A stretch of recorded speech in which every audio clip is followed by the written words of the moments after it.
Amém. Sob a vossa proteção nos refugiamos, Santa Mãe de Deus. Não desprezeis as nossas súplicas em nossas necessidades, mas livrai-nos sempre de todos os perigos, Virgem gloriosa e bendita. Amém. Eu peço a todos que deixem as câmeras desligadas, por favor, para não haver interferência e não precisar depois ficar cortando o áudio para não atrapalhar a gravação, tá bom? Vamos começar. A mortificação. Como a penitência, a mortificação contribui para nos purificar das faltas passadas, mas seu fim principal é premunir-nos contra as do presente e do futuro, diminuindo o amor ao prazer, fonte de nossos pecados. Então, a mortificação, assim como a penitência, a finalidade dela, ela pode ser usada para purificar faltas passadas, mas o fim principal dela é nos premunir, nos dar forças contra as faltas do presente e do futuro, diminuindo o nosso amor ao prazer, que é a fonte dos nossos pecados. Expressões usadas na Santa Bíblia para falar da mortificação, como renúncia. Lucas 14, 33.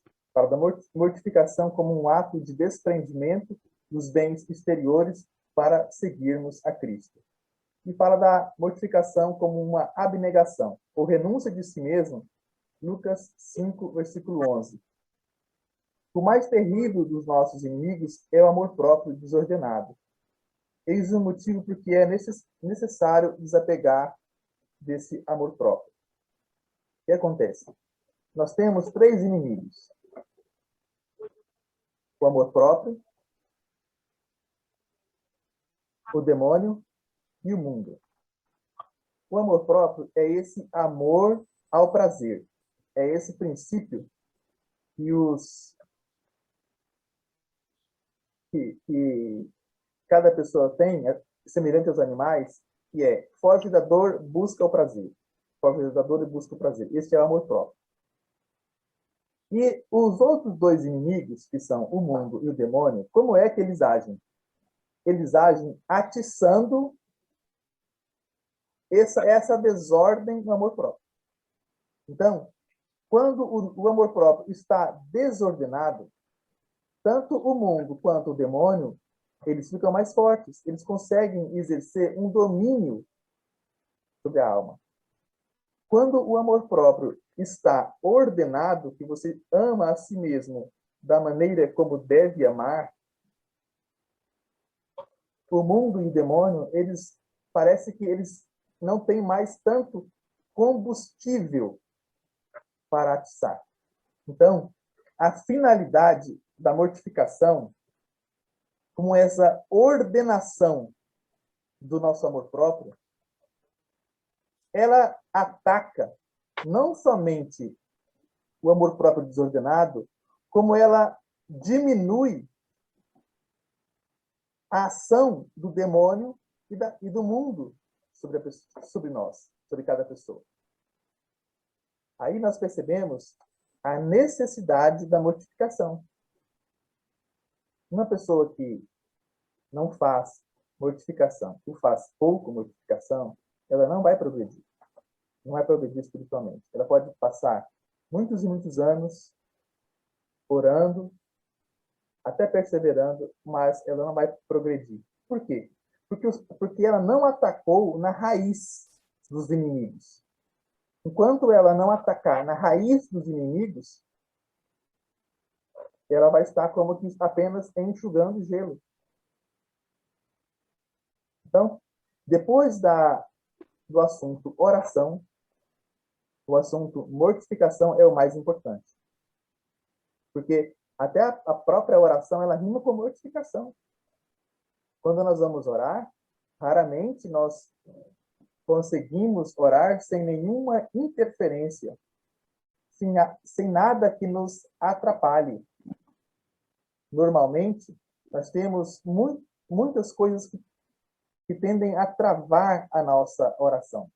E a mortificação, ela destrava isso, porque ela vai atacando esse amor próprio desordenado, que é a fonte dos nossos pecados. A mortificação, ela tem, então, esse lado negativo, que é a renúncia de si mesmo e a abnegação. E ela tem também um lado positivo, que o lado positivo, ele fere e atrofia as más tendências da natureza. Quando nós formos falar sobre a mortificação daquilo que é lícito, você vai entender muito bem que é muito eficiente a mortificação daquilo que é lícito, que você pode fazer. E sobretudo, essa mortificação daquilo que é lícito é a mortificação positiva.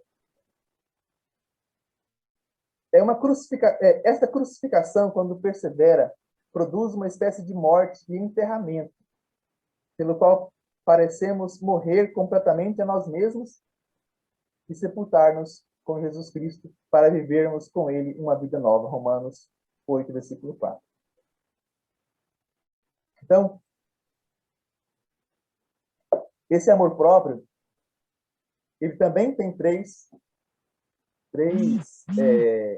uma tríplice concupiscência. Esse amor próprio desordenado, né, que se chama também de concupiscência.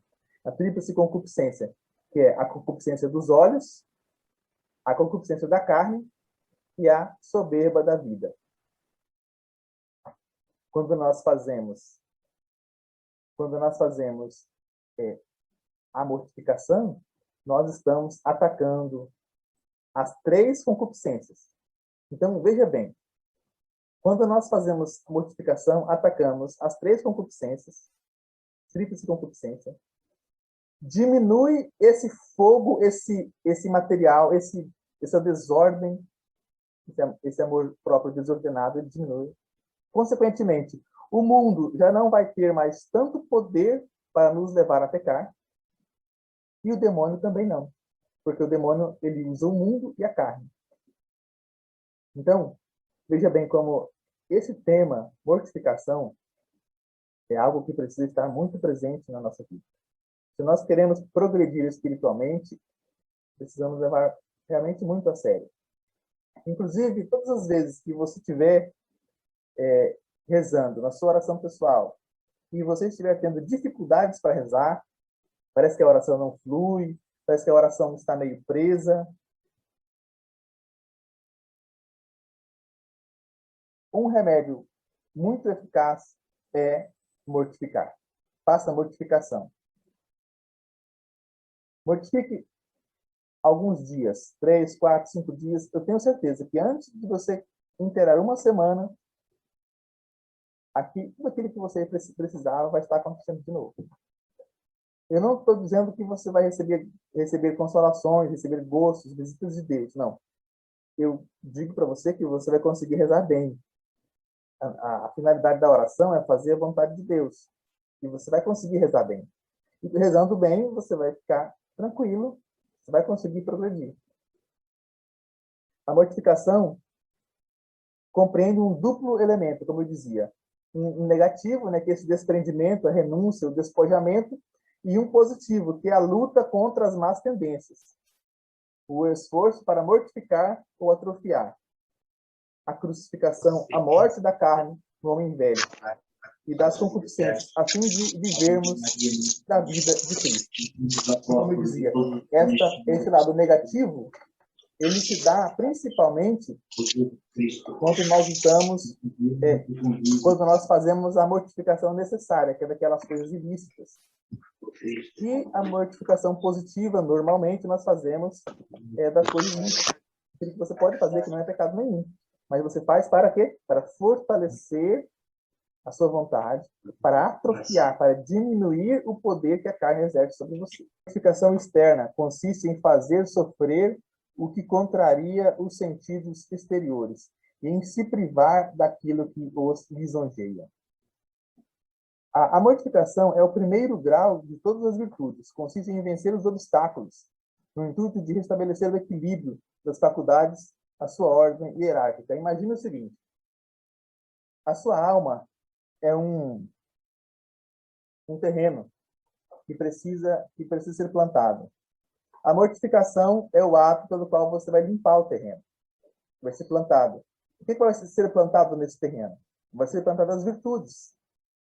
Então, se você não faz a limpeza do terreno para plantar as virtudes não vão crescer. Não vão crescer. Você pode tentar, você pode se esforçar, mas as virtudes não vão crescer. Pode crescer uma ou outra ali, mas será muito menor do que cresceria se você fizesse essa limpeza, que é a mortificação. É o primeiro grau das virtudes. A mortificação não é um fim em si mesma, ela é um meio. Então, nós jamais faremos mortificação e ficaremos felizes porque estamos fazendo mortificação, porque ela encerra algo em si mesma. Não. A mortificação ela é um meio para quê? A mortificação é um meio para o nosso progresso espiritual, essa limpeza do terreno. Entendeu? Então, quando nós fazemos a mortificação, nós vamos limpando o terreno, vamos limpando, para quê? Para plantar as virtudes. Então, a mortificação não é um fim em si mesma, ela é um meio. Tem uma comparação que é muito importante para a gente compreender essa questão da mortificação, que é o seguinte: isso é da antropologia humana. Nós somos criados por Deus em ordem. Nós tínhamos no paraíso vários dons preternaturais. Entre esses dons, o dom da integridade. O dom da integridade ele vinha consigo a ciência moral infusa, o domínio das paixões. Tá? Então, o homem ele tinha o seu ser todo ordenado. As paixões, a gente, como é que nós podemos ver as nossas paixões como elas estão desordenadas? Veja bem, acontece alguma coisa na sua vida e você fica sofrendo demais com aquilo. E você vê que você já entendeu aquilo, que você não precisava continuar sofrendo, mas você não consegue deixar de sofrer aquilo. Você continua sofrendo aquilo. Às vezes, os jovens, né, terminam um namoro e você percebe que já terminou, que já não tem mais nada. Não tem mais volta, não tem mais nada, mas você continua sofrendo ainda. Isso é o quê? Isso é uma demonstração de que as suas paixões estão desordenadas. Isso é uma consequência do pecado original. Quando Deus criou o ser humano, ele tinha todas as paixões ordenadas. Ele era inteiramente ordenado. Nós somos um composto de corpo. O que compõe o corpo? Os 5 sentidos externos, nós sabemos, o olho, a visão, a audição, o olfato, o paladar e o tato, e os sentidos internos, são as 4 potências internas. E essas potências internas, nós purificamos apenas 2. As outras 2 eu não vou nem falar para não confundir vocês. Quais as que nós trabalhamos para purificar? Que depende de nós. A imaginação e a memória. Mas nós não vamos falar delas hoje, vai ficar para um outro dia. Então, 5 sentidos externos, 4 sentidos internos. Senso comum, potência cogitativa, memória e imaginação. Nós só trabalhamos com memória e imaginação. As outras 2 nós não trabalhamos porque não é necessário. E as 11 paixões. São 11 paixões. 6 do concupiscível, do desejo, e 5 da ira, do iracema. Tudo isso é o composto. Isso tudo que eu falei aqui denomina o corpo, porque é do corpo. Quando fala corpo, é o corpo e a alma, porque esses sentidos internos, eles são da alma. Só que é da parte baixa da alma. Então, para uma comparação que a gente faz, que alguns livros têm, é o seguinte, que essa parte do corpo, que é o corpo e a alma, a parte inferior da alma, é como se fosse um cavalo. Um cavalo. E a parte superior da alma, que é a inteligência e a vontade, é o cavaleiro. É aquele que deve exercer o domínio sobre o cavalo, que deve guiar o cavalo. Por causa do pecado original, esse cavalo, o cavaleiro, fica desordenado. O cavalo, ele quer dominar o cavaleiro. O corpo, ele quer dominar a alma, ele domina a alma. E o corpo e a alma, que estão totalmente desordenados, não querem se submeter a Deus, não querem fazer a vontade de Deus. Entendeu? A nossa vontade e a inteligência, a nossa inteligência foi criada por Deus para conhecer a verdade. A suma verdade é Deus. Certo? A nossa vontade, ela foi criada por Deus para que nós possamos conhecer o bem, para que possamos amar o bem. Então, inteligência, conhecer a verdade. A verdade é o bem, né? A verdade é um bem. E a vontade para amar o bem. Então, como que funciona? A inteligência conhece a verdade, que é Deus. Mostra para a inteligência, para a vontade. Olha, aqui tá o bem. Aqui está o bem, Deus. Aí a vontade vai e ama Deus. É assim que funciona. Só que com essa desordem, com essa bagunça que nós estamos, que quem manda, na verdade, é o cavalo, não é o cavaleiro.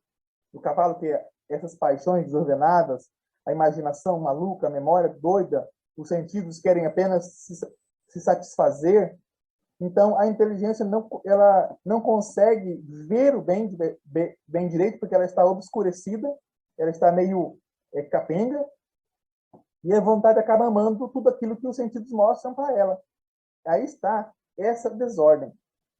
Então, a mortificação é o quê? É ordenar cada coisa no seu lugar. Você vai amar as coisas nelas mesmas, mas não mais do que elas devem ser amadas. Vai amar cada coisa como ela deve ser amada. Apenas isso. E a finalidade última do nosso amor é Deus. Todas as coisas existem e subsistem nele. Se negares ao teu corpo satisfações lícitas, não ousará ele reclamar outras ilícitas. Preste atenção. Se você negar ao seu corpo aquilo que é lícito e você mostrar que você está no domínio, que é você quem manda, ele não vai reclamar aquilo que é ilícito, aquilo que é errado, aquilo que leva ao pecado. Mas, se você te entregar a todos os prazeres lícitos, tudo aquilo que você pode fazer, se você se entregar, o seu corpo não vai demorar em procurar aquilo que é ilícito. Tá? Então, você quer ter uma vida ordenada? Você quer ser feliz? Porque o que acontece? A felicidade mesmo, ela não está nesses prazeres da carne, não está. Isso aí é um prazer animal. Isso aí é algo que os animais têm e eles não são felizes. A nossa felicidade, ela está na ordenação da nossa vida, aonde a inteligência exerce um papel principal de conhecer o bem, conhecer a verdade, a vontade ama esse bem, e aí as paixões potencializam esse amor ao bem, porque a primeira e a principal paixão se chama amor.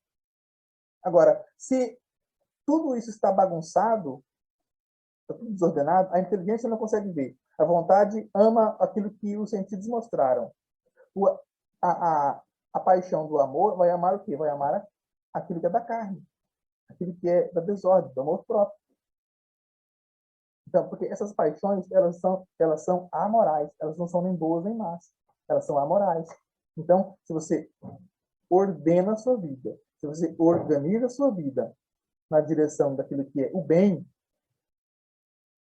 que é a verdade, que é o bem, as paixões, quando elas vão sendo ordenadas, elas vão se tornando uma força que vão potencializar a sua busca para o bem. Então, ao invés de elas serem algo que te arrastam para o mal, te arrastam para o mau caminho, elas vão te elevar para aquilo que é bom. Elas vão te ajudar, elas vão fortalecer ainda mais a vontade.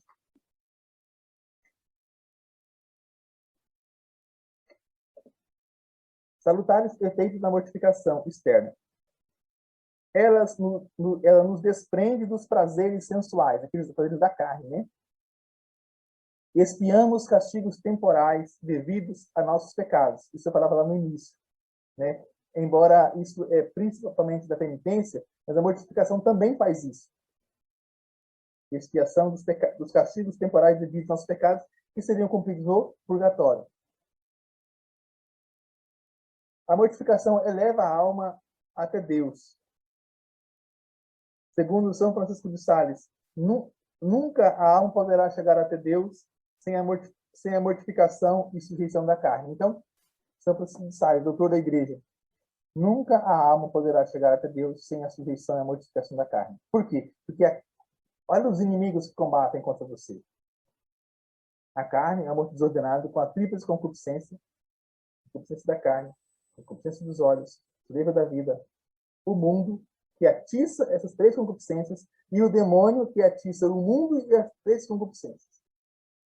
Sem a mortificação, não dá. Não é possível.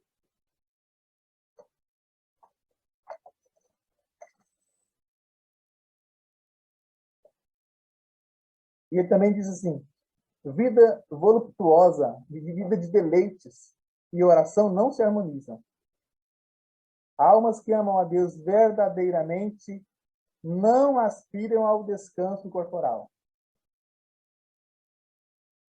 Na Imitação de Cristo tem uma frase que eu nunca me esqueci. Diz o seguinte: o mundano está sempre em busca de descanso.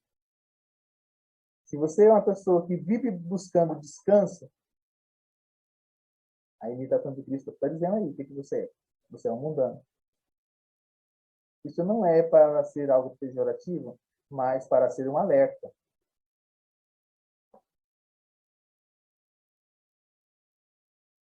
Não pode uma alma testemunhar melhor seu amor a Deus do que renunciando por ele às alegrias deste mundo e sacrificando-lhe os seus sofrimentos. E a nossa morte se aproxima e que muito pouco é o que fizemos para o céu. Que nós possamos ouvir depois com muita atenção e refletir bastante sobre isso. Quando nós meditamos sobre a nossa morte, que ela se aproxima, nós não sabemos quando ela acontecerá. Pode ser hoje, pode ser amanhã. Muitas pessoas, conhecidos nossos, estão partindo para a eternidade. A nossa morte se aproxima pouco a pouco. E o que fizemos para o céu? Procuremos, portanto, no futuro, mortificar-nos tanto quanto possível, e não deixemos passar nenhuma ocasião de mortificação. Cada ocasião de mortificação é um presente de Deus. É um presente que Deus te dá. Por quê? Porque você ordena a sua vida. E além, eu não estou nem falando do valor do ato meritório da mortificação. Eu estou falando apenas na vida de oração, no progresso espiritual, na ordenação das paixões, na ordenação da vida. Somente isso. Se for para acrescentar o valor do mérito espiritual, aí é algo além. Aumento da caridade, do seu galardão no céu, do valor impetratório das suas súplicas. Então, quem conhece o que é mortificação? Só não mortifica se não ama a si mesmo. Se não ama a sua carne, se não ama a sua alma. Prática da mortificação externa. Nós vamos tecer primeiro os comentários sobre os 5 sentidos, tá? Mortificação dos olhos. A visão é o mais nobre dos sentidos corporais, mas também é o mais perigoso, pela enorme sedução que suas representações exercem na alma. Não detenhamos o olhar em uma donzela, uma vitrine de lojas, séries, filmes, novelas. Aqui é o excesso. No caso de vitrine de lojas, séries, filmes e novelas é o excesso. Mas, se você realmente quer mortificar, mortifique o máximo que você puder. Porque você só tem a ganhar. E quanto a uma donzela para quem é homem, ou quem tem algum outro tipo de problema de sexualidade, não fixe o olhar. Não fixe o olhar. Todo olhar voluntário à pessoa ou objeto muito provocativo, sobretudo se vier acompanhado de mau desejo, é pecado grave. Olhares gravemente culpados que ofendem não somente o pudor, mas até a castidade em si mesma, e que, por conseguinte, é forçoso evitar. Não se deseja o que não se vê, dizia São Francisco de Sales. Eu posso falar pouco sobre a questão das mulheres com o olhar, porque, até onde eu sei, as mulheres, o olhar delas é um pouco diferente do nosso, de homens. As mulheres são mais auditivas, são mais pelo ouvir, os homens são mais pelo olhar. Mas talvez, mulheres, vocês podem aproveitar aquilo que for importante. Não olhe, não olhe. Se você ver em algum lugar alguma situação perigosa, existe assim, a situação perigosa que você pode antecipar. Por exemplo, eu estou passando em tal lugar, eu vejo que em tal, ali na frente vai ter uma situação perigosa. Então, você tem que evitar. Olhe por outro lado, não olhe. Se você precisar olhar porque você estiver dirigindo, não tiver jeito, não pode fechar os olhos, né? Mas sempre esteja em alerta, em atenção, diligente. Por quê? Porque o tentador, ele não descansa, ele sabe aquilo que está aí. Ele sabe aquele movimento involuntário que está dentro de nós, ele tem um conhecimento sobre isso. Então, ele sabe que aí dentro de você está algo involuntário que te leva a olhar. Então, você precisa lutar. E lutar de maneira firme, não com mão mole. Lutar de maneira firme.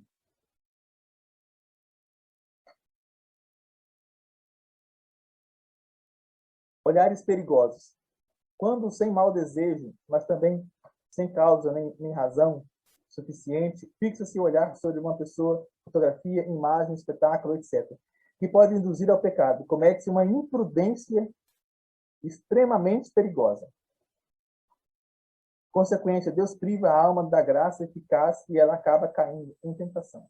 A alma que aspira seriamente à perfeição deve fugir de toda ocasião perigosa como uma peste. Então, lembre-se disso. Para você lembrar, eu devo fugir de toda ocasião perigosa como se fugisse de uma peste, do coronavírus. Não espere isso atiçar a sua paixão e você querer fazer alguma coisa errada. Não, você tem que mortificar antes, no início. Quanto antes você mortificar, melhor. Olhares curiosos. Renúncia de vez em quando ao prazer de ver coisas extraordinárias, ainda que sejam decorosas. Aqui é o seguinte, tem uma sequência aqui, né? O primeiro ponto, olhar gravemente pecaminoso. É o que você tem que evitar a todo custo. Você não pode deixar de lutar. Você tem que ser firme. Não tem de pecado mortal. O segundo aqui, olhar perigoso. O outro era gravemente pecaminoso. Aqui é perigoso. O perigoso é aquele que a coisa não é tão grave. Mas você pode pecar por uma imprudência. Porque você não vigiou. Aqui, qual é a consequência que Santo Afonso coloca? E o Roio Marinho? A consequência é que Deus priva a alma da graça para vencer a tentação. Deixa ela caminhar com as suas forças. Deus lava as mãos. Pronto, já que você está indo nessa direção, então é por sua conta. E aí a alma acaba caindo, porque sem a graça de Deus, sem mim, nada poderia fazer, disse Jesus. O rosto é o espelho da alma, e os olhos castos dão um testemunho da castidade do coração. Então, e além disso, tem algo importantíssimo, gente, é o seguinte, que esse olhar que não vigia, depois ele vai ser um tormento na sua mortificação. Quando você for rezar, essas imagens que você viu, essas coisas todas vão vir na sua mente. E você vai ter que trabalhar isso. Vão te distrair, vão atrapalhar você rezar, você vai estar rezando, de repente, pula na sua frente uma imagem de uma tentação que você viu, que você lutou de maneira mais ou menos, ou que você lutou talvez. Pula na sua frente uma imagem de algo que aconteceu com você há 15, 20 anos atrás, vai acontecer. Então, esses olhares curiosos, que é a terceira forma que ele coloca aqui, é aquilo que vai atacar a concupiscência dos olhos. Aquilo que é a curiosidade, sabe? Não é pecado tal coisa. Mas se você pode evitar, evite. Você vai estar deixando de arrumar mais uma coisa para você modificar depois. Todas as nossas desordens que acontecerem conosco, desde o uso da razão, elas vão ter que ser ordenadas. Todas. Elas sejam pecaminosas ou apenas uma desordem que não seja pecado, mas como uma curiosidade, vai ter que ser ordenado. Tudo. Tudo, tudo, tudo. Então, a pessoa que se guarda mais, que vê menos TV, hoje dificilmente você vê algo da TV que seja bom, vê menos TV, que se guarda muitos sentidos, ela vai ter muito mais facilidade de progredir espiritualmente. Principalmente quando ela chegar lá na terceira morada, que é uma fase bastante longa, e vai ter que trabalhar tudo isso. Quanto mais ela se sujou, mais ela vai ter que se limpar.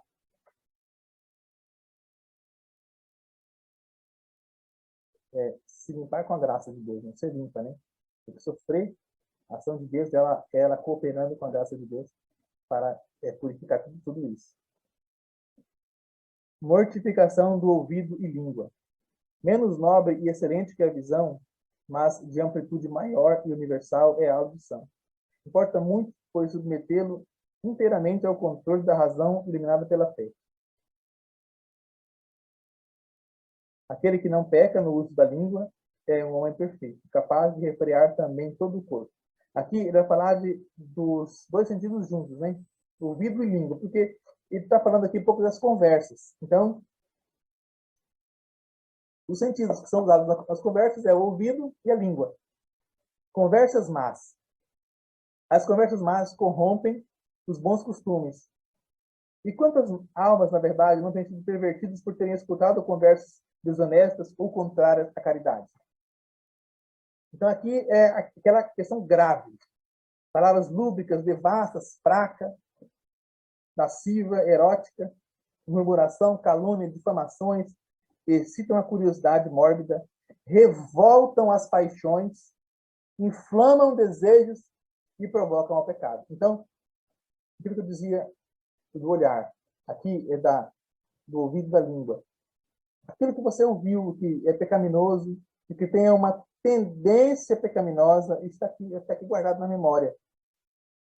Memória é guardado. E quando você for rezar, a sua imaginação, a sua memória vai trazer essas coisas e você vai ter que trabalhar isso.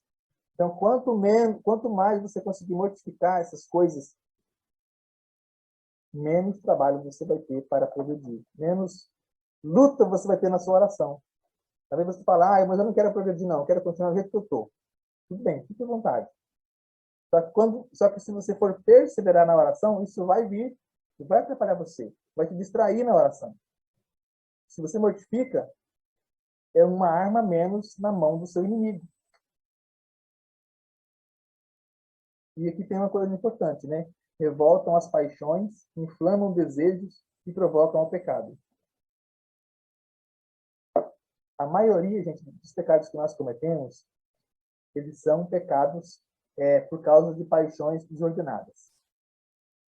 Raramente, muito raramente, a pessoa pratica algum pecado e não é por causa de paixão desordenada. Então, tudo isso aqui, aqui voltando para a carne, está muito ligado com essa paixão desordenada. Conversas frívolas. Evita ouvir conversas inconvenientes e até mesmo conversas mundanas, sem necessidade, pois elas, pelo menos, enchem nossa cabeça de uma multidão de pensamentos e imaginações que nos distraem e perturbam mais tarde nas nossas orações e exercícios de piedade. Aqui ele está dando uma dica. Essa primeira aqui é a questão de evitar, né? De todo custo você tem que correr, porque a questão aqui é se eu tenho de pecado grave. Já essa outra aqui, que são as conversas frívolas, não seria pecado grave, seria questão de pecado venial e atrapalhar você na sua vida de oração. Inclusive, o pecado venial deliberado, ele provoca a tibieza. Você pode fazer o quê? Primeira coisa, procure dar outra direção à conversa. Procure dar outra direção, é a primeira dica. Se no seu trabalho, onde você houver uma conversa dessas frívolas, se você conseguir mudar a direção, ótimo, resolveu o problema. Se você não conseguir mudar a direção da conversa para um assunto melhor, que não seja frívolo, que seja um assunto virtuoso, não precisa ser nem questão de religioso, algo que seja bom. Se não for possível, retira-se do local, saia do local. E a terceira opção, caso você não consiga mudar de direção, caso você não ache que consiga sair do local, então abaixe seus olhos e se cala, para mostrar que não acha gosto nessas conversas. Mesmo que você receba o nome de careta. É melhor ser um careta no céu do que um descolado no inferno.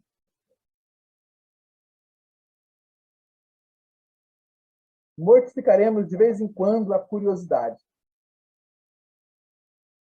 evitando perguntas acerca do que possa lisonjear ou reprimindo esse prurido de falar que arrasta as conversas não somente inúteis, mas até perigosas. Certas perguntas que se faz, certas coisas também é bom evitar.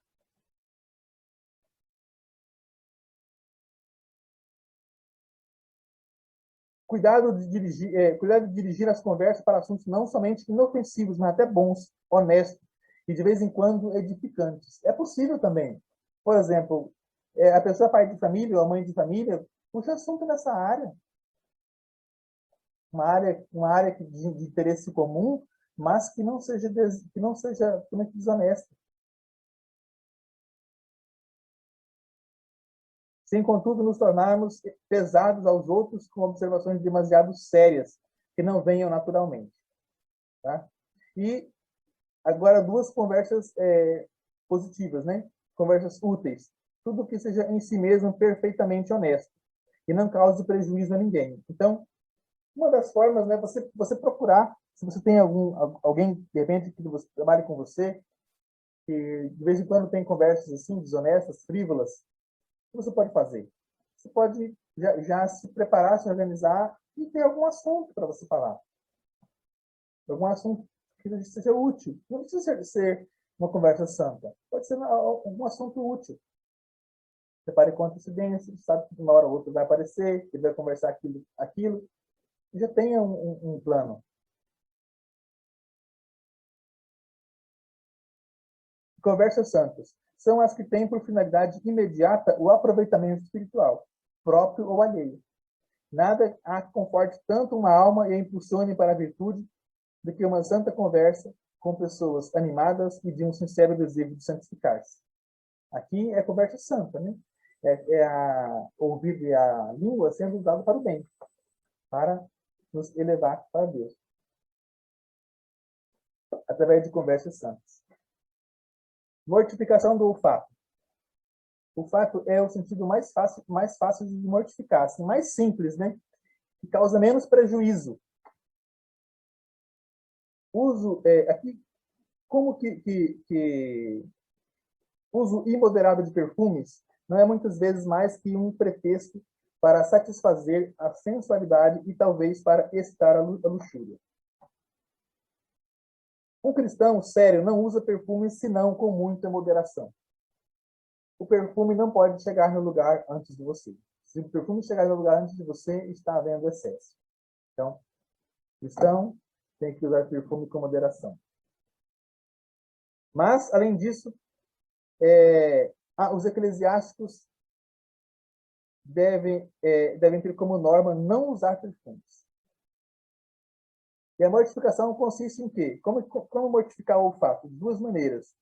Tolerar os maus odores, quando a caridade e a conveniência o exigir. Então, você está em algum ambiente, chega alguém que tem algum problema, né, de odor, seja porque seja mendigo, seja porque é uma questão fisiológica, questão física mesmo. Então, tolerem, por amor a Jesus, essa situação. Não fique virando para o lado, ou fazendo gestinho de nojo, de não sei o quê. Pare com isso. O cristão não faz isso, não. O cristão mortifica quando tem uma situação dessa. E a segunda forma de mortificar é renunciar o uso de perfumes pessoais ou em casa. Embora isso não seja pecado, lembra, né, que se você mortifica aquilo que é lícito, o seu corpo não vai te pedir algo ilícito. Então, se você mortifica, por exemplo, o uso de perfume, isso vai ser algo que vai ajudar você a mortificar a questão da sensualidade. Essa luta para ser casto. Mortificação do tato. São João da Cruz dizia o seguinte, que se alguém dissesse que a mortificação do corpo não é necessária, ela não devia ser ouvida, mesmo que essa pessoa fizesse milagres. Jesus disse à Madre Maria de Jesus, uma carmelita, dizia o seguinte: o mundo precipitou no abismo por causa do gozo e não da mortificação. Dois modos de mortificar o tato, que é o corpo. Cama macia, cadeira confortável, né? Privando, né, do que agrada, como a cadeira macia, cama confortável,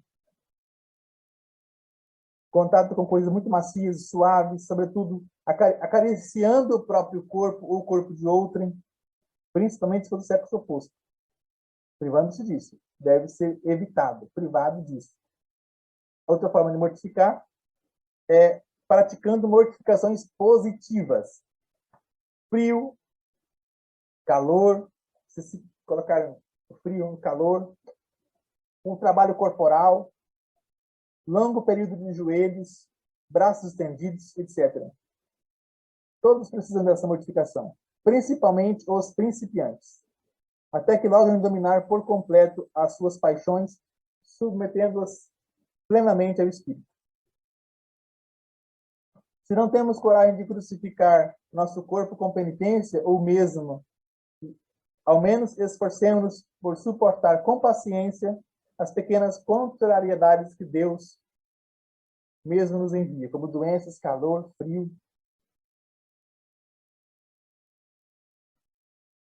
Então, como eu dizia aqui, as paixões são a principal causa do pecado, porque as paixões desordenadas nos levam ao pecado.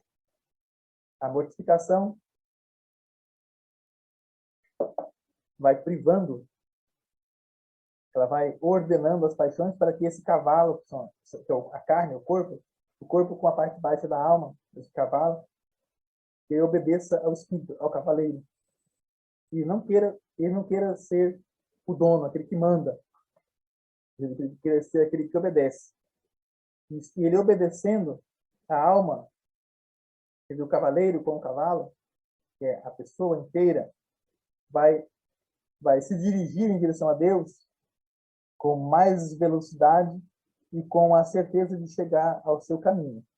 Isso garante também uma vida mais virtuosa, porque a mortificação é o princípio das virtudes. A mortificação positiva é um ato meritório que aumenta a caridade. Quando aumenta a caridade, as outras virtudes também aumentam. E uma felicidade, porque grande parte dos sofrimentos que nós temos no nosso dia a dia é devido a paixões desordenadas. Quando você ordena suas paixões, você vê que aquele alvoroço que você sentia, aquele, ai meu Deus do céu, eu estou não sei o que lá, eu estou não sei o que, isso vai diminuindo, diminuindo, até que vai chegar um momento que você não vai nem se reconhecer. Você vai ser uma pessoa mais feliz, não vai ser mais arrastado para lá e para cá. O cavalo ele não vai te arrastar para todos os lados. Você, que é o cavaleiro, vai guiar o cavalo. E vocês vão ir em direção a Deus, vão conseguir fazer a vontade de Deus, vai conseguir rezar mais, vai conseguir rezar melhor, vai ser uma mãe melhor, um pai melhor, um filho melhor. A sua vida inteira será melhor. Ave Maria, cheia de graça, o Senhor é convosco. Bendito sois vós entre as mulheres, bendito é o fruto do vosso ventre, Jesus. Santa Maria, Mãe de Deus, rogai por nós, pecadores, agora e na hora de nossa morte. Nossa alma é o cavaleiro. A nossa alma é o cavalo. Cavaleiro. Cavaleiro. E o nosso corpo é o cavalo. Corpo é o cavalo. Aqui quando fala o corpo, é o corpo e a alma, a parte baixa da alma, tá? Uhum. E você corpo, também falou ali sobre as carícias. O corpo e a parte baixa da alma é o cavalo. E a parte superior da alma, que é a inteligência e a vontade, é o cavaleiro. Uhum. E as carícias, você falou na outra pregação, que as carícias só podem ser atribuídas aos casais, no caso, marido, esposa e esposo, não é? Sim, sim. Ok. Posso perguntar uma coisa? Pode. Que é, como é que, não sobre mortificação, mas como é que a gente oferece uma dor que a gente está sentindo? A gente pode oferecer como?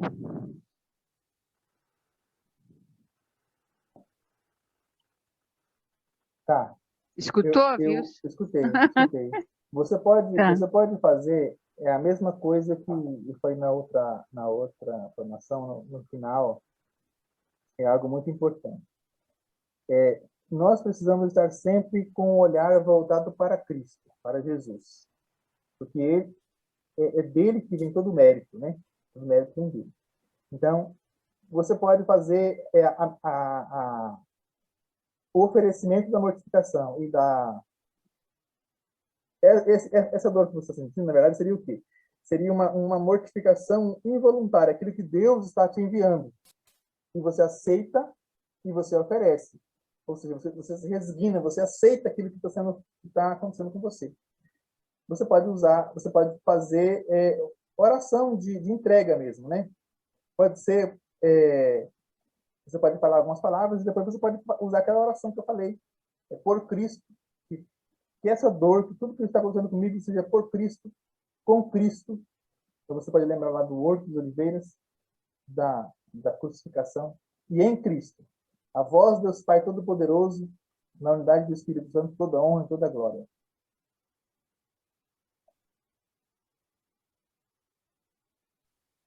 Entendeu? Entendi, Wilson. Obrigada, tá? Na verdade, é o seguinte, nós precisamos oferecer não só as dores, as contrariedades, mas tudo que nós fazemos.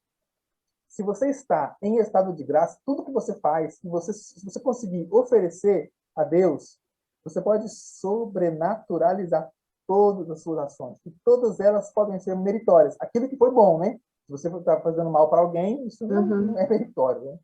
Mas se for algo bom, tudo que você fizer pode ser, meritório, desde que você faça. Então, essa oração, por exemplo, que eu te falei, por Cristo, com Cristo e em Cristo. Aí você fala que tudo que eu fizer, tudo que eu passar nesse dia, tudo que passar agora, você pode rezar essa oração várias vezes durante o dia, que seja por Cristo, com Cristo e em Cristo. A voz de Deus Pai Todo-Poderoso, na unidade do Espírito Santo, toda honra, toda glória. Ou você pode usar aquela outra oração. Inspirai ao Senhor as nossas ações e ajudai-nos a realizá-las, para que em vós comece e para vós termine tudo aquilo que fizermos. Por Cristo, Senhor nosso. Amém. Então, tudo que você fizer, que comece e termine por Cristo. Então tá. A minha oração de manhã, Wilson, é essa. Tudo que eu vou fazer, eu já ofereço para Jesus. Desde lavar a roupa, lavar a louça, limpar a casa, todas as obras de minhas mãos eu já ofereço. Mas essa dor que eu estou sentindo foi uma queda que eu levei e machucou minha costela. Então, para dormir de noite é muito difícil. Onde você vira, dói, dói. E toda hora eu ofereço essa dor. Eu falei, Senhor, não é nada comparado à dor que você sentiu, né? Mas eu te ofereço essa dor pelos méritos das tuas santas chagas e peço pela minha conversão também. É Isso, certo? Sim. isso mesmo. Você pode fazer isso. E você pode fazer isso várias vezes, né? Várias vezes, sempre que você lembrar, você pode oferecer. Pode continuar oferecendo. Pode usar essa oração, pode usar essa outra oração, pode falar com as suas palavras. E não somente essa dor, mas tudo que nós fazemos, que for bom, e estando em estado de graça, podemos pedir para ele sobrenaturalizar. Então, tudo tem mérito. E o Gil lembrou uma coisa aqui, eu conheço esse texto, é muito bacana, de São Francisco, que ele chamava o corpo dele de meu burrinho, meu burro, né? E fala que no final da Bíblia ele até, meu burrinho, você sofreu muito. Mas é assim mesmo, se você ama a sua alma, ama o seu corpo, se ama, você precisa ordenar o seu burrinho, o seu cavalo. Senão, meu amigo, é feio, o negócio é feio. Porque o nosso corpo ele quer o pecado, ele quer a satisfação da carne. Na verdade, o que acontece? O nosso corpo não sabe o que é o bom, não sabe o que é bom. Se não for a inteligência e a vontade, principalmente a inteligência, que mostrar o bem, o nosso corpo não sabe o que é bom. O que é bom, no sentido de bom, sabe? De bom mesmo, de que faz bem. Não sabe. Por exemplo, uma criancinha pequenininha, ela quer o quê? Ela quer fugir da dor e buscar prazer. Porque a inteligência ainda não está bem desenvolvida. O problema vai crescendo, vai desenvolvendo. E aí vai desenvolvendo, vai desenvolvendo, vai desenvolvendo. E aí precisa continuar desenvolvendo e desenvolvendo no sentido de que a inteligência vai assumindo o papel preponderante e não deixando a carne dominar. A carne dizer o que tem que fazer e o que tem que ser feito. Então, eu quis, realmente foi Deus que me mostrou, porque eu não tinha pensado nessa formação, que essa formação seja realmente algo importante para a gente assistir mais uma vez, lembrar. E você pode fazer o seguinte, você pode fazer, olha, eu vou escolher essa semana, eu vou fazer a mortificação dos olhos. E você trabalha bem a mortificação dos olhos. E você que é homem, principalmente você, mas mulher também, né? Mulher que questão da curiosidade, né? Então, trabalhe bem, assim. E aí, se você precisa fazer à noite o seu exame de consciência, o seu exame particular. E aí você observa o que foi que aconteceu, e você anota, e você pede perdão, você faz o seu ato de contrição ali. Se houve, mesmo nos pequenos atos involuntários, você pode fazer os primeiros movimentos passionais de paixão. Você precisa começar a observar aquilo, assim, os primeiros movimentos, que aí vai ficar mais fácil, porque o primeiro movimento é onde dispara o gatilho. Você consegue observar o primeiro movimento ali, em direção ao bem sensível, ao prazer, e você se manifesta logo com a inteligência, mostrando, você vai vencer o pecado com muita facilidade. E sim, você vai conseguindo progredir mesmo. Começa com a visão, por exemplo, depois você vai para a língua e a audição, depois você passa para o olfato, depois para o tato. Cada semana passa uma mortificação de um sentido. E você vai fazendo, vai fazendo. Enquanto a gente não chegar na terceira morada, onde você vai ter um sossego maior, que a sua mortificação não vai ser mais tão externa, vai ser uma mortificação mais interna. Hoje nós estamos falando mais da mortificação externa, né? Então, enquanto não chega lá, precisa realmente levar a sério. Wilson, deixa eu te perguntar. Uma pessoa, por exemplo, que não tem essas orientações, né? De saber que ela pode oferecer o seu sofrimento, sua dor, se mortificar, né? E oferecer a Deus. Quer dizer, oferecer a Deus esse sofrimento como mortificação. Embora ela não saiba, ela seja uma pessoa que sofre em silêncio. Que mérito ela tem desse sofrimento, assim? Ela não oferece nada, mas também não murmura, não reclama. Quer dizer, se ela ficar quieta é porque ela aceita, né? Aí a questão, Luzia, seria o primeiro movimento, o movimento involuntário, que tem lá.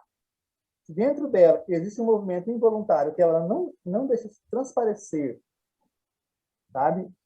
Ela não deixa transparecer, mas dentro dela ela está remoendo, se acontece isso, aí não tem mérito, né? Agora, se dentro dela ela aceita realmente, e ela procura realmente aceitar, viver, aí tem mérito, mesmo que ela não ofereça. Porque aí, no caso, Deus vai compreender se ela não tem a condição de saber, né? Mas se ela soubesse e ela fizesse, ela possivelmente teria mais. Entendi. Porque assim como uma confissão bem feita, você aumenta o mérito, quanto melhor você fizer, quanto melhor você conseguir fazer isso, mais vai aumentar o mérito também.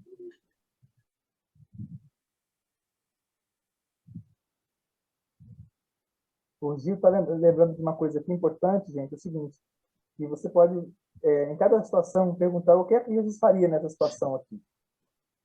Né? O que Jesus faria se ele estivesse nesse lugar? Na outra formação eu falei, da roupa. Nossa Senhora usaria essa roupa que eu vou usar agora? Usaria. Nossa Senhora usaria, com certeza. Então use. Nossa Senhora usaria essa roupa? Não, não usaria não, porque está um pouquinho curta. Está mostrando aqui, ó. Aqui perto aqui. Não, não usaria não. Então, não use. Jesus usaria essa roupa? Usaria, então use. E por diante. Ou em outras situações, por exemplo, na hora de perdoar alguém, de se entreter em conversas frívolas, aquilo que no Antigo Testamento chamava de escarnecedores, aqueles que são zombadores. Jesus ficaria nessa roda de conversa de zombaria? Não, ele saía fora. Ele não, ou ele mudaria a direção da conversa, ou ele sairia, ou ele baixaria a cabeça se não tivesse como fazer, e para mostrar que ele não estava satisfeito com aquela conversa.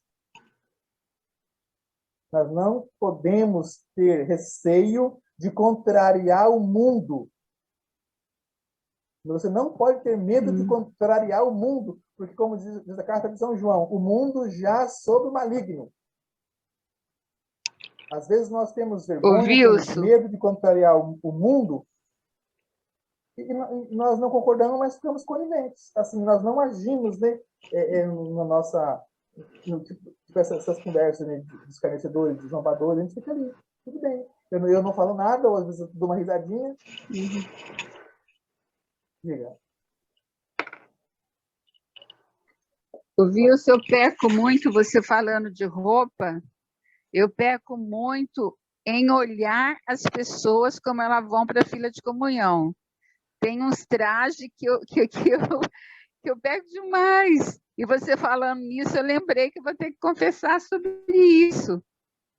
Porque é o pecado dos olhos, de você estar olhando a roupa que a pessoa está indo para a fila de comunhão, e você não tem que fazer isso, né? O que pode ser feito é orar para essa pessoa, que possivelmente ela não tem esse conhecimento espiritual. Você pode encontrar uma justificativa para ela agir daquela maneira. E você pode orar nesse sentido, entendeu? Embora ela esteja fazendo algo errado, mas a gente também precisa ter essa outra atitude. Ela age assim porque ela não sabe o benefício, como é Jesus, como ele é maravilhoso, tal e tal e tal. Ela não estudou isso ainda, possivelmente ela não sabe. Então, Senhor, tem misericórdia dessa pessoa, derrama a sua graça sobre ela. Então, não um olhar de crítica, né, de reprovação, mas uma questão de misericórdia.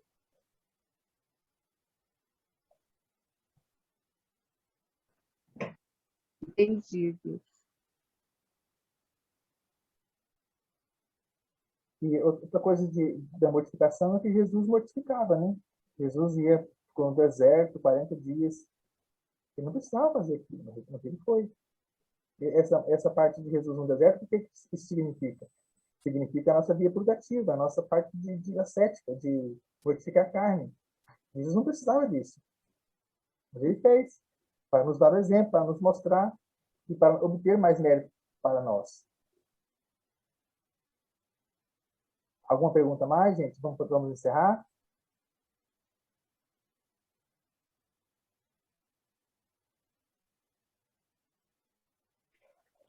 Então, eu vejo assim, a mortificação no tempo de hoje que nós vivemos, ela seria melhor. A mortificação ela seria melhor do que muitas vezes jejuar alguma coisa no tempo de hoje que nós estamos vivendo. Você ouviu, Gilson? Sim, eu vi. Na verdade, o que acontece? O jejum, ele, podemos dizer que ele é um gênero, né? O jejum é um gênero. Desse gênero, você pode ter a mortificação e pode ter a penitência. Quando você faz um jejum, você pode fazer o jejum como mortificação do paladar, né? E você pode fazer um jejum como penitência. Penitência pelos seus pecados, né? Que é a parte de pagar a pena temporal que seria paga no purgatório, você antecipa o pagamento aqui. Então, quando você vai fazer um jejum, você pode fazer ele como mortificação ou como penitência. E o jejum é uma mortificação do paladar, né? Desse sentido externo. Agora, o jejum ele tem um ponto negativo, porque se a pessoa fizer muito jejum, ela prejudica o seu estômago, a sua saúde, e aí ela não consegue, tem dificuldade de continuar fazendo jejum. Então, o jejum, ele é bom, tem que ser feito, mas ele tem que ser feito com moderação para não prejudicar a sua saúde, mas depois você não consegue fazer jejum. Ao invés de você fazer jejum por 30 anos, de tal frequência, você quer fazer muito jejum, aí prejudica a sua saúde, com 5 anos você não pode mais fazer jejum, porque está tudo arrebentado. Você está com plano de gastrite, não sei o que lá, não sei o que, não sei o que. Então, o jejum é importante, mas nós precisamos conhecer outras práticas ascéticas, e a mortificação é uma delas. Talvez a mais importante. E é o que mais precisa, né? O nosso corpo. Isso. No tempo de hoje que estamos vivendo, a mortificação encaixa melhor, né?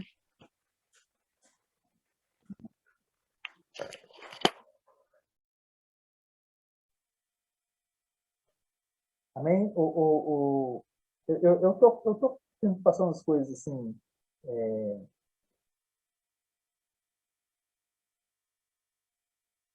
Vocês podem olhar aqui no chat aqui. Então, eu gostaria que nós pudéssemos realmente tomar uma atitude de fazer essa mortificação um sentido por semana. Você vai fazer a sua organização. Tipo, essa semana eu vou fazer da visão, na outra eu vou fazer do paladar, da audição. Você vai fazendo, você vai se organizando. E aí você faz o seu exame de consciência à noite, como que foi, se você conseguiu fazer, se você deu conta, certo? Se você não conseguiu, reze pedindo a Deus a graça, e você persevere mesmo, muito tempo. Sem a mortificação, a vida espiritual não decola, não engrena, fica ali patinando no barro. Tá bom?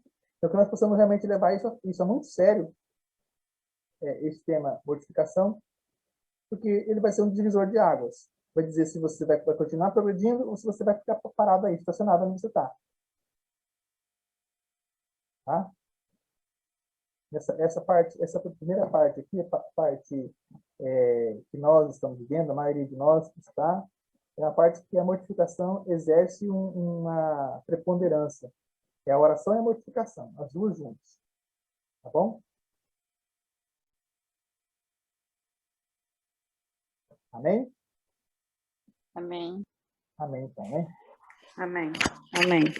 Mãe querida, queremos te agradecer por cada pessoa que participou dessa formação, queremos te bem dizer, pedir que a senhora nos abençoe, que a senhora interceda por nós, interceda para que possamos vivenciar bem essa nossa Semana Santa, possamos perseverar na oração, na mortificação, que possamos levar uma vida uma vida cética, uma vida de mortificação, e que não possamos desanimar diante de nenhuma enfermidade, de nenhuma dificuldade. Que a Senhora interceda por cada um de nós. Ave Maria, cheia de graça, Senhor é convosco. Senhor é convosco. Bendita Bendita sois sois vós vós entre entre as mulheres. mulheres, bendito é o fruto do vosso bendito ventre, Jesus. Santa Maria, Mãe de Deus, Santa Maria, Mãe de rogai por Deus, nós, rogai por pecadores, nós, Por pecadores, nós, pecadores, agora e na hora de agora e na nossa hora morte. de nossa morte. Amém. Amém. Estivemos reunidos e permaneceremos sempre na presença de Deus, Ele que é Pai, Filho Pai, e Filho Espírito Santo. Espírito Amém. Santo. Amém. Louvado seja nosso Senhor Jesus Cristo. Para Para sempre sempre seja seja louvado. Seja louvado. Amém. Boa noite, Pai Jesus.